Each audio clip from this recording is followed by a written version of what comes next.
Après 10 séances, vous sentez la différence. Après 20 séances, vous voyez la différence. Et après 30 séances, vous avez un corps tout neuf, promettait Joseph Pilates, le créateur de cette méthode. Le succès de cette discipline doit beaucoup à cette assertion. Qui n'a jamais rêvé en effet d'avoir un corps tout neuf quand dans cette société dans laquelle on vit aujourd'hui, tout s'articule autour du paraître. Et quand la majorité d'entre nous souffrent, si ce n'est de problèmes moteurs, de complexes physiques. Mais qu'est-ce que le Pilates exactement? Quel bienfait vous apporte réellement cette méthode au quotidien? Et à qui s'adresse-t-elle? Amis du jour, bonjour! Bienvenue sur ma chaîne dans laquelle je vous parle de sport. Dans cette vidéo, je vais vous raconter l'histoire du Pilates. Où et quand a-t-il été inventé? Comment de sa conception à aujourd'hui il a révolutionné le monde du fitness? Et quels sont ses bienfaits pour la santé? Je vais vous raconter aussi comment il est entré dans ma vie et comment il l'a influencé. Vous êtes prêts? Alors allez chercher votre tapis et installez-vous confortablement, c'est parti! Pour bien comprendre le Pilates, il convient d'abord d'apprendre qui était son créateur. Joseph Pilates naît en 1883 en Allemagne, dans la ville de Mönchengladbach, près de Düsseldorf.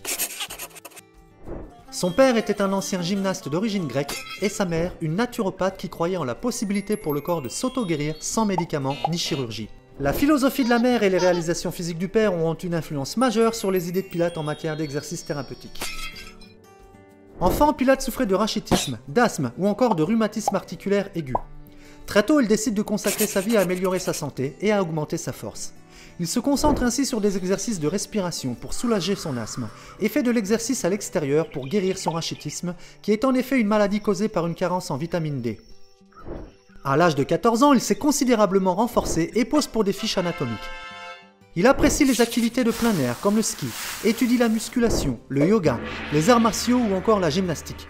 En 1912, Pilates part vivre en Angleterre où il deviendra boxeur professionnel, artiste de cirque ou encore coach d'autodéfense pour le personnel de Scotland Yard. Il est néanmoins arrêté lors de la Première Guerre mondiale en raison de sa nationalité et enfermé dans un camp de concentration sur l'île de Man.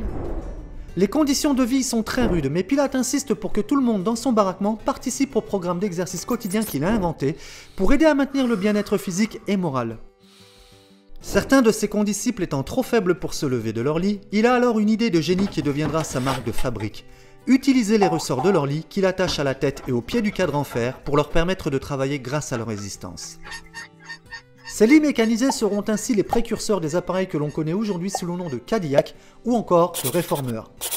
La légende raconte que lors de l'épidémie de grippe espagnole qui frappa le monde en 1918, aucun des hommes qui étaient sous la protection de Pilates ne mourut. Fait incroyable lorsqu'on sait les conditions de vie terribles qui régnaient dans le camp.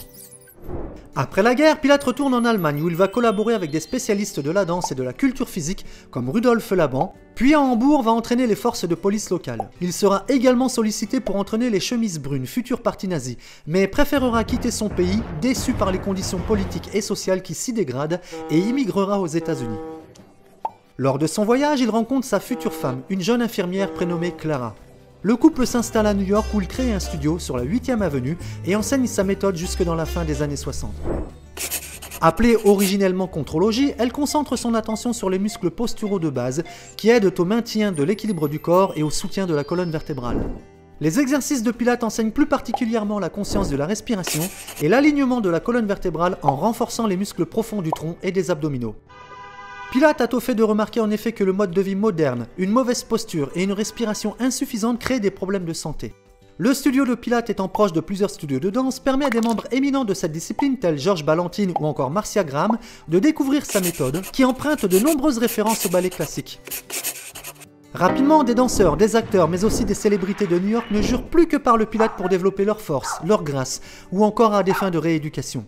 Pilates écrira 2 livres au cours de sa vie, Your Health et Return to Life through Contrology, et fut également un inventeur prolifique. Il décède en 1967 à l'âge de 83 ans, mais restait en forme jusqu'à la fin de sa vie. Des photographies montrent en effet qu'il était en excellente condition physique dans ses dernières années.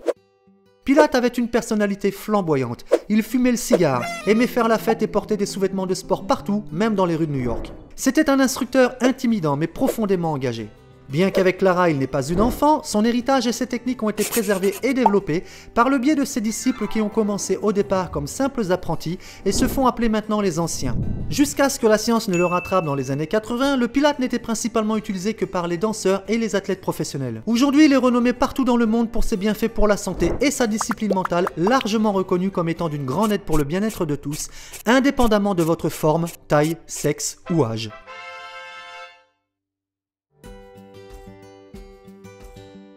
Le Pilates est une discipline qui se démocratise de plus en plus aujourd'hui. S'il y a 10 ans encore, il était rare de trouver des studios en dehors des grandes agglomérations, aujourd'hui vous pouvez en trouver partout, jusque dans les campagnes. Il vous offre la possibilité de travailler sur machine, tel le réformeur ou encore le cardiaque, qui vous permettent de travailler beaucoup plus profondément et intensément que vous ne le pourrez jamais au sol, avec un professeur à vos côtés pour vous seconder et vous corriger. La majeure partie des clubs de fitness proposent également des cours de pilates à leur catalogue. Si leurs tarifs sont d'ordinaire bien moins élevés que dans les studios pilates, il n'y est pas possible cependant de travailler sur machine, car ils ne sont généralement pas équipés.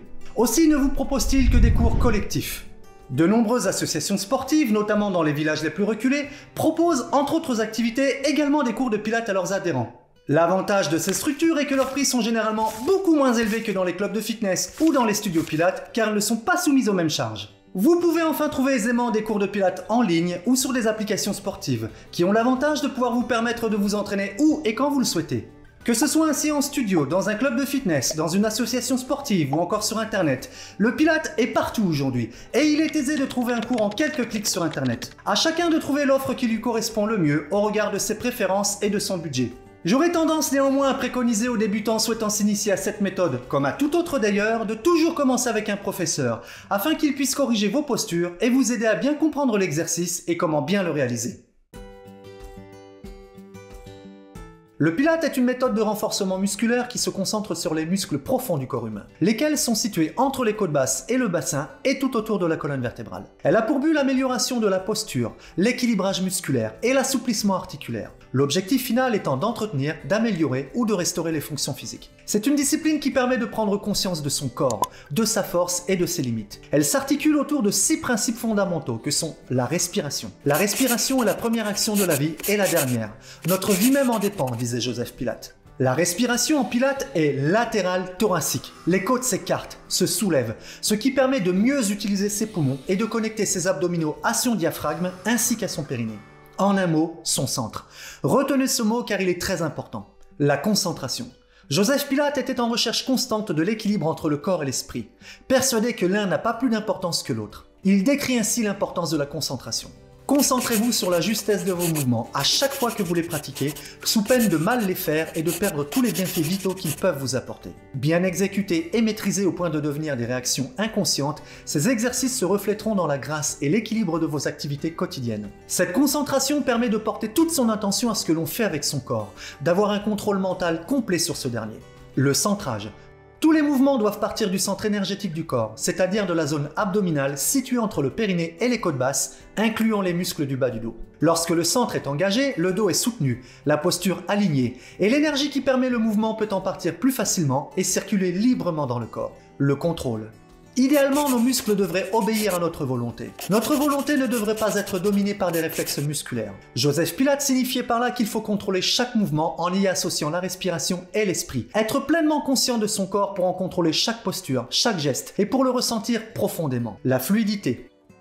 Les mouvements sont fluides et effectués avec une certaine grâce pour apporter tout l'équilibre à l'harmonie attendue par ces exercices. La fluidité sera peut-être la capacité la plus longue à obtenir, car on ne peut la travailler que lorsque le mouvement est tellement répété qu'il en devient intuitif, naturel.